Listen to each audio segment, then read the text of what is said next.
Hello, my name is Marcus Kidikit. This is Com3122 Applied Data Science. Applied Data Science, and this is assignment 4 of the. This is recording of assignment 4. And here for assignment 4, we're given a task of doing basic panda functions for each question. There are 30 questions in total, so I'm going to give them. So I'm going to go through it. So step 1, import dependencies. Right, pandas, matplot, numpy, seaborn. You don't need these, but I put them regardless. Now, load the data set. Set it as data frame. Show the first 3 rows, right? Using head function. Now, you can specify how many rows you want inside its parameters. So instead of 3, you can show it 5. But right now, it's 3.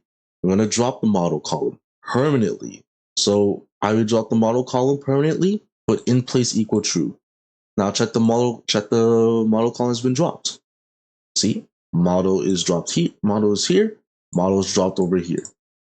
Now delete the rows of 1, 3, and 5 permanently using in place. Same thing. 1, 3, and 5.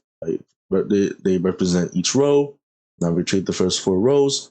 We have 0, 2, 4, 6. That means 1, 3, and 5 have been dropped. Now calculate the mean of the range column.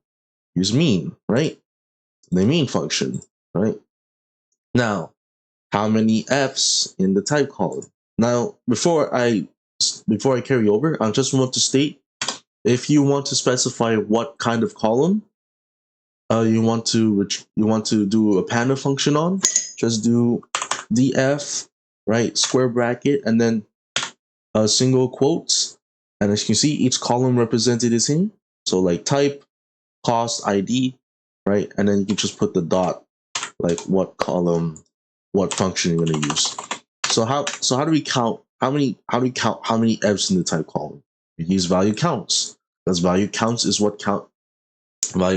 a function that counts the values. And we're going to specify it by F using a square bracket inside the type column. So there's 50 F columns. There's 50 F values inside of the type column. For now, we're going to replace F with AAA. So get the column, use the replace function, specify the value you want to replace, and replace it with the new value you want to use. So it's the new value. And of course, we can do this permanently.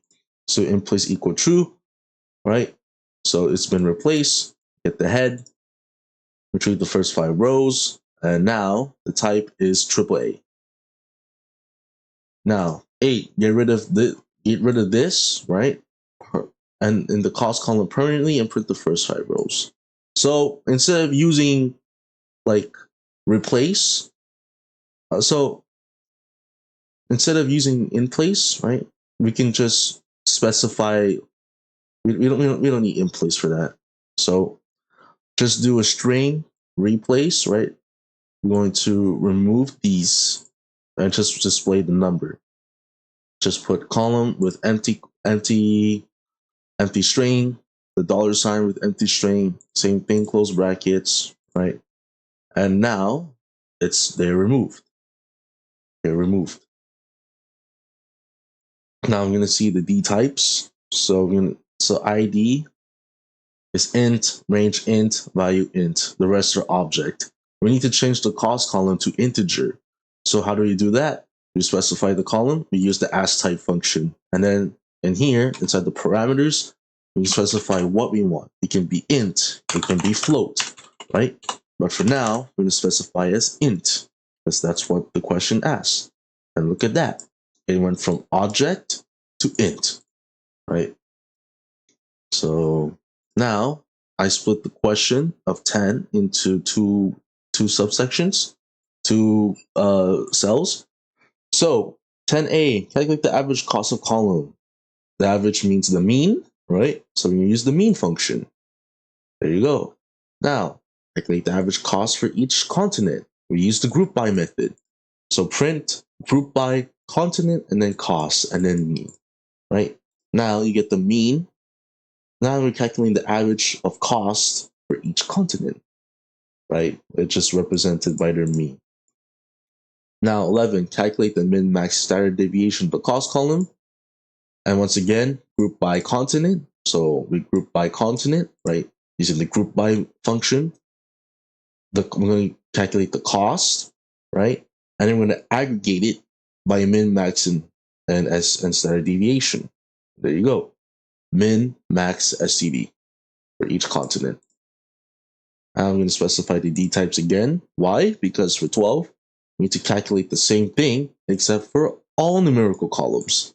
So what are the numerical columns? Cost, type, value, cost, value, range, and ID. Now ID is like, it's more like an index for the data set, so I'm not including that.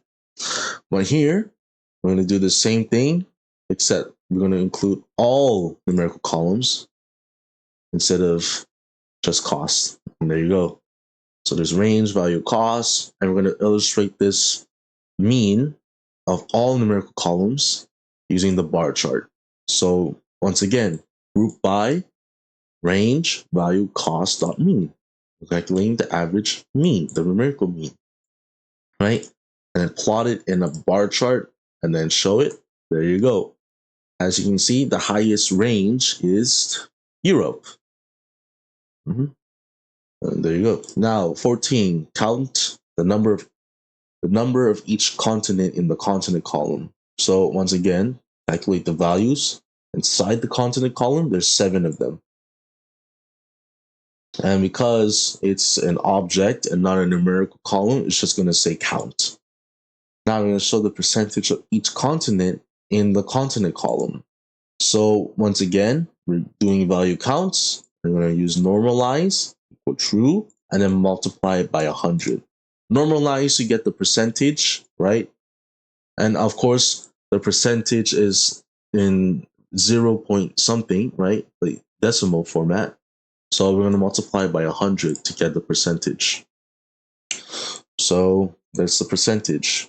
North America, 15.1. Same thing. Africa, 15.1.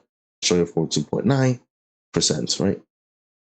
Now, 16. Show the unique values that we have in continent column.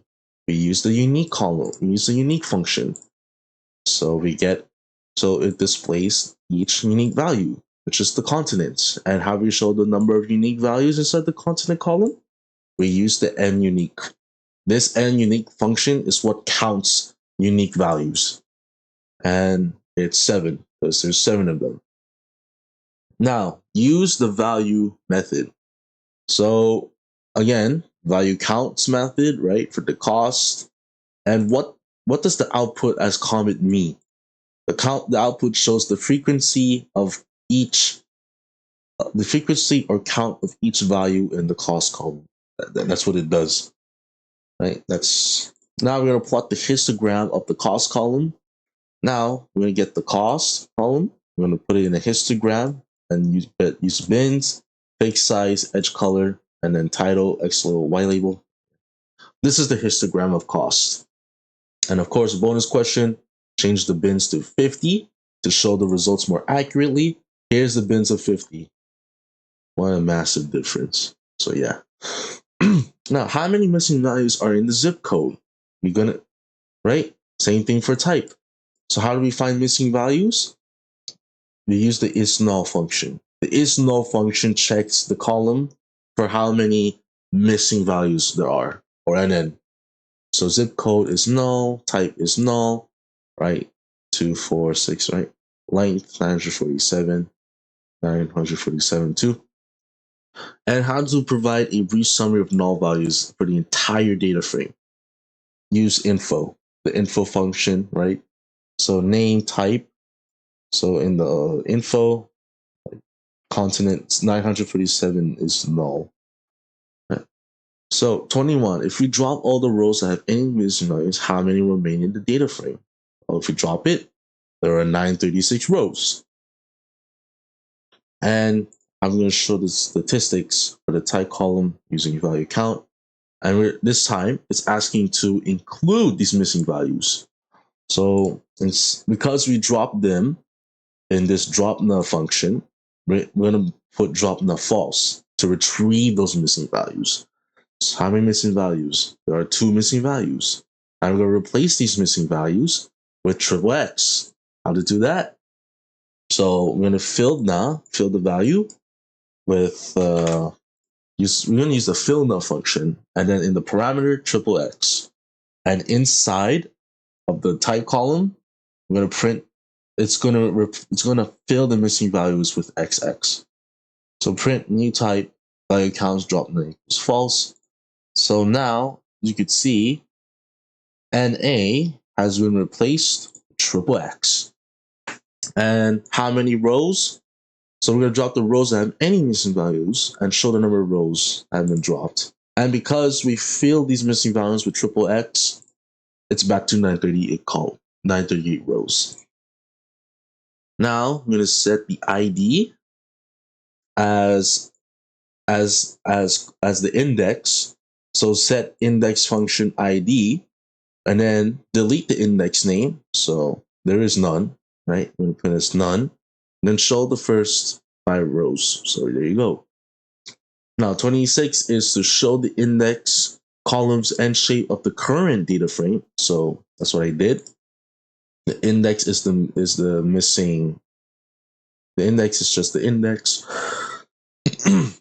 right? And then we have the columns and then the shape, just 938 rows. So we're going to bring back the ID column and reset the index again to show the index. And there you go. We set the index as ID permanently. Now the index is ID, because ID 1030, and the others are the same. Oh shucks, I already run it twice. It's fine. 27 used to describe the method to see statistics. So that's what I did. And then fetch the value of the first row and third column of the result.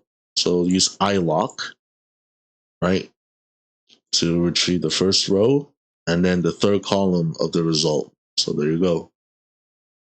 Now sort the value counts of the content column, the data frame, right, and sorted based on alphabetical order. So value counts and then sort index. Sort index sorts the counted values alphabetically. And 29, show all the columns of the following rows with command, right? Of course, ilock retrieves the rows by integer, lock retrieves the rows by label. So print the data frame.ilock 1357, right? So 1357, there you go. Now, show the first 7 rows, and if you try to do the same thing that I did using ilock, you will get error. Why? Because type and continent are objects.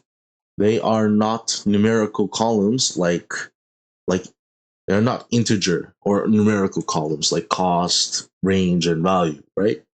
So we're just going to retrieve the 7 rows without the index, which is ID.